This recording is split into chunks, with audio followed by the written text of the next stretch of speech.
bon man dafa wax lu am solo mooy France bi mbir mi jógee muy opposition pouvoir yëpp dañ ci ànd mais bu ñu garder comparaison bi rek gis nañ keroog tamit premier ministre France mu dem assemblée nationale gars yi kii ko bu baax mu wax ne même ci état d'urgence tamit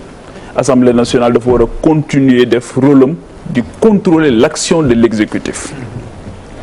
mais pour man président Macky Sall coow li yëpp aussi moom moo ko teg boppam parce que bu dee da nga def déclaration ne da ngay mettre en place un comité de pilotage boo xamante ni moom moo war a def lépp tey moo war a def lépp dans cette affaire là mais waroo jël ay décisions aussi ci ginnaaw boo tegagul le comité de pilotage bi nga waxoon ne da nga bëgg mu inclusif parce que comme da nga jóg bi mbir mi jógee Sénégalais yëpp ñëw adhérer parce que en temps normal ay recettes état la ñuy jël di ko jëfandikoo ak yeneen mais xam nga lii ba ci journalistes yi nga xamante ni sax seen doole bariwul dajale nañu 1 million de francs dem joxe ko sëñ Mountakha jóge fa la joxe 200 millions ñi nga xamante ni mooy les couches li ku nekk jël sa dërëm joxe. xam nga xaalis boobu nag saytu ko ak jaarale ko yoon ba nit ñi seen xel dal ci baaxoon na jamono ju nekk waaye ji la raw. léegi lan moo tax suspicion bi jóg xëy na mooy que président Macky Sall sa première sortie su doon dafa dem ci professeur Seydi service des maladies infectieuses wala soit mu dem feneen comme ni koy yeneen chef d'état yëpp defee ñu xam ne la gravité de l'heure commandé na mu gën a fësal loolu waaye premier sortem dañ ko gis mu mel ni ku nekk ci campagne électorale aussi di def revue de troupe di xool ay tonne ceeb di dox moom kese ñu mettre ko en exergue donc loolu jox xeex bi aussi beneen cachet mel ni ñun dañoo nekk ci jamonoy famine wala jamonoy insécurité alimentaire boo xamante ni toll nañ ci muy wane noonu daal ne am na butin de guerre xawma wala nan lañ koy tuddee boo xamante ni ñëw na alors que ci guerre sanitaire la ñu nekk guerre sanitaire da ngay xam lan ngay jox dayo bi nga xamante ni moom moo gën a mag su defoon loolu ba pare leneen li comité de pilotage bi gérer ko su boobaa dina gën a am coow li yëpp mën na cee bañ a jóg leneen li nga xamante ni bëgg naa ko wax mooy sur la forme c'est-à-dire pourquoi Mansour Faye di def conférence de presse am ministère de la santé. non Faye def conférence de presse c'est-à-dire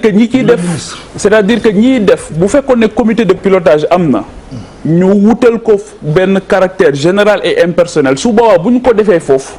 dina gën a nit ñi seen xel dina ci gën a dal ñu xam ne lii kat ak peut-être une autorité indépendante su boobaa dinañ xam ne lii kat. wala une personnalité indépendante dinañ xam ne lii kat njëriñu amul benn connotation politique ak yooyu parce que wax nañ ko encore une fois pour man non seulement la personne de Mansour Faye pour man ça dérange te dafay créer suspicion mais déjà kenn jox ko ministère bi mu yor sax dafa dama koy wax depuis longtemps c'est-à-dire que développement communautaire nga am un ministre en charge des collectivités locales nga ñëw ne équité sociale mais équité sociale c'est un idéal qui est poursuivi par tous les départements ministériels ça peut pas être un ministère pour man déjà sur la forme c'est un problème on a créé quelque chose pour quelqu'un boo xamante ni xamuñu à quelle fin et aujourd'hui on a vu son ni mu amee problème tey comment est-ce que tu peux dire à un journaliste soo ma laajaatee loolu ma porter la plainte mel ni laaj léegi dañ koy tere ci réew mi pour man c'est inadmissible et que loolu dañ ko war a arrêter léegi état d'urgence tamit c'est pas une porte ouverte pour ngay jël bëgg a suspension des droits pour nga suspendre yenn droits yi leneen li nga xamante ni bëgg naa ko wax Abdoulaye Der mooy ana commissariat bi nga xamante ni ñoom ñoo yor la sécurité alimentaire le ministre de la santé et de l'action sociale la ana waa action sociale ana ñii nga xamante ni dañu am expérience doon nekk ci kaw gi di xool xam ñii seen base de données tey ji buñ ci sukkandikoo mettre leen à contribution mën nañoo dem sans tambour ni trompette mais loxo bu tàmm gudd aussi su bëggee xëy na day gàtt day poser problème pourquoi suspicion am ci ne est-ce que niñ joxee marché yi baax na c'est parce que dañoo am habitude di joxe marché yoo xamante ni ñu ko doon joxe yàllaa xam est-ce que ki ñu ko jox moom lañ ko war a jox loolu tamit légitimement et je persiste aussi que effectivement ki ñu jëndee li nit ñi di poser question mooy pourquoi l'État du Sénégal jubalul ci ki nga xamante ni moom moo am le stock suffisant muy Dreyfus bi mu wax jënd foofu c'est une multinationale peut-être que am na ci yoo xamante ni bu ko defee mën na da am na ñu mën a dal ci kawam parce que ay organe de contrôle yoo xamante ni droit international mën na dal ci kawam peut-être que loolu moo tax keneen dem jënd ci moom jaayet État du Sénégal mais quoi qu'il en soit li ma jàpp mooy même bu fekkee ne 1 franc la même bu fekkee ne 10 francs la mënuñu nangu mukk li Idrissa Seck doon wax te d'accorduma ci ak moom dañ ndox mi fay lakk gi kenn du ko segg ak yooyu foog ñu segg ko nag waaw foog ñu segg ko parce que xam nga lu tax dañuy bañ mu am ay précédents dangereux te li tax ñu war ko segg mooy justement parce que ça a sabordé presque tout le travail qui a été fait depuis le début léegi le débat s'est installé ñun installé wuñ ko pourquoi bu fekkee ne débat bi ñoru woon xom mais lan moo tax Mansour Faye def conférence de presse li tax mu def conférence de presse moom xam na ko li tax mu ñàkk tooy xepp moom xam na ko justement parce que. et puis salle bi amoon na climat. parce que les craintes. si salle bi amoon na climat. parce que les craintes ba pare Abdoulaye De parce que les craintes sont légitimes parce que ñiy wax yëpp ne jarul saytu. ñooñu ndimbal li concerné wu leen de ñiy joxe ndimbal mi yëpp concerné wu leen. c'est-à-dire que on est aussi dans un pays boo xamante ni ñiy joxe ndimbal yëpp ñoom concerné wu leen ñoom waruñu cee bokk ñoom. loolu tam c'est un problème léegi nag les chiffres yi ñu doon wax autosuffisance en riz Serigne bi Faye léegi li mu wax dafa am solo loolu mooy la réalité du Sénégal léegi est-ce que bàyyi nañ léegi taux de croissance léegi est-ce que bàyyi nañ waxu émergence coronavirus nous ramène à la dure réalité du Sénégal bi ñu doon wax ñu naan ñu ay affaire partisanerie la justement du partisanerie xëy na nous on a la chance de faire le pays de tâter le pouls soo génnee Dakar gii wala bala ngay génn Dakar fii nga am problème nga gis nit ñi ni ñuy dundee nga dem foo xamante ni gis nit ñi accès à l'eau accès universel li ñuy wax nii Mame Boye Diao xam na ci dara il vient de Kolda la réalité mooy tey nit ñi dañ leen di jox lu ñu saabu bu ñu sangoo tous les hommes politiques sont sur le terrain pour maye saabu on est dans un pays boo xam les gens amuñu saabu et après on vient nous dire que nit ñi tey jii kan moo ci am problème mu saabu ci ñun ñi mais am na ñoo xam dañuy dem di leen may saabu ba pare di ko photo di ko wane ci internet bi. C'est ça la dure réalité de la vie Madar amuñu ko Madar c'est ça le Sénégal aujourd'hui donc pour man soyons beaucoup plus humbles gouverner générosité la nañu ci def yërmande nañu bàyyi ñi am poste am domba tànk tey foog ne ñoom ñoo am le monopole de la vérité jàpp ne ñoom ñoo gën a bëgg réew mi li ñuy joxe nii du action de solidarité c'est une obligation ñoom ñoo ko moom 200 millions sëñ Mountakha yi kan moo ci gën a yeey waa Sénégal yépp sunu 1 million yi convention des journalistes joxe kan moo ci gën a yeey Sénégal yépp mais c'est ça la vérité li ñu leen di jox ay bu fi kenn tàccu kenn bu fi kenn woyal kenn bu fi kenn tëggal ndënd kenn c'est votre droit seen xaalis la te demandez plus parce que nous sommes vers un horizon très incertain mais ñaari saaku ceeb benn bouteille lu diwlin ñu bëgg a filmer la ko wane la ko su ma doon président li mu filmer port noonu sax duñ ko filmer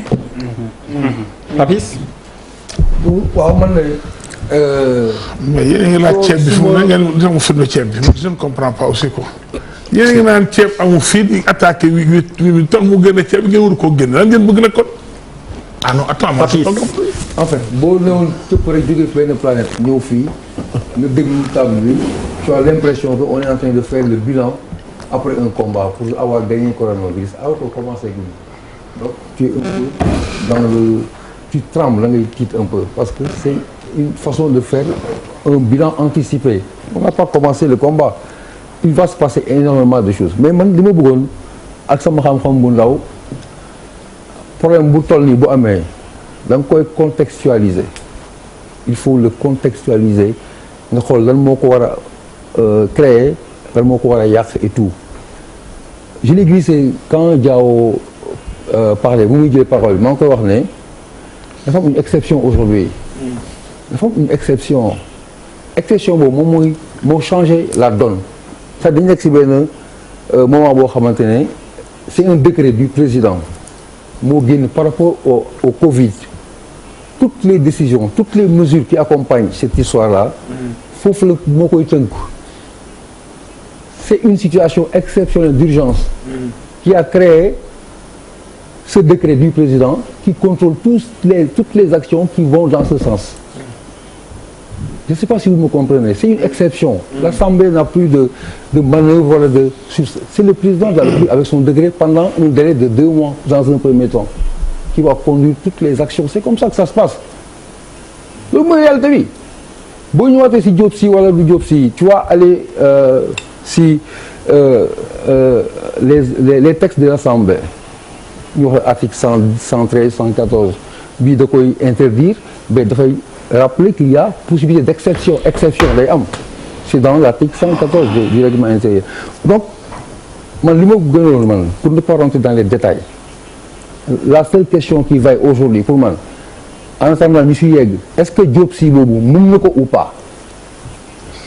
Est-ce que Diop si mène li ou pas? Point barre. C'est la bonne question. C'est ça le principe. Moi je parle du principe. Diop si ne m'intéresse pas. Hein. Franchement, il ne m'intéresse pas. Mais nous, il y a le même type. Maintenant, comme on est au Sénégal, vous avez Tu es un bon journaliste. Ouais, Merci. Mais c'est très indécent. Papis, bon journaliste. non, c'est pas ça. Vas-y, Papis, parle-moi. Je le fais un bon journaliste, c'est indécent. Non, je parle pas de ça. Je parle de l'octroi du marché à Diop si c'est indécent. Ok. Tu me maintiens dans la légitimité et la légalité. Moi, je dois aussi légitimité et légalité. Moi, je ne veux pas rentrer dans ça parce que moi, j'ai un choc pour moi. Moi, je me quitte, j'ai peur pour mon pays, j'ai peur pour tout le monde. Donc, on me parle de tiep, de riz, de win. C'est important c'est important, ça fait partie du combat, mais c'est pas un discours où on nous rassurer. Donc, pour éviter les polémiques, si vous avez affaire, vous avez dem si walu droit, nous en Bahnak, Bahou, 113, 114, qu'est-ce qu'il faut faire? Or, l'item que nous avons, décret présidentiel, ça vient en situation d'urgence. On est comme l'air, nous devons éviter les politiciens. Baïne, combat du Macky Sall, wala Sonko, wala Diao. C'est le combat d'un peuple. Man, du corona a commencé là, il faut l'attaquer ensemble, le battre ensemble. Et s'il faut faire notre bilan, on le fait à la façon qu'on nous a choisi. C'est ça qui est important. Merci.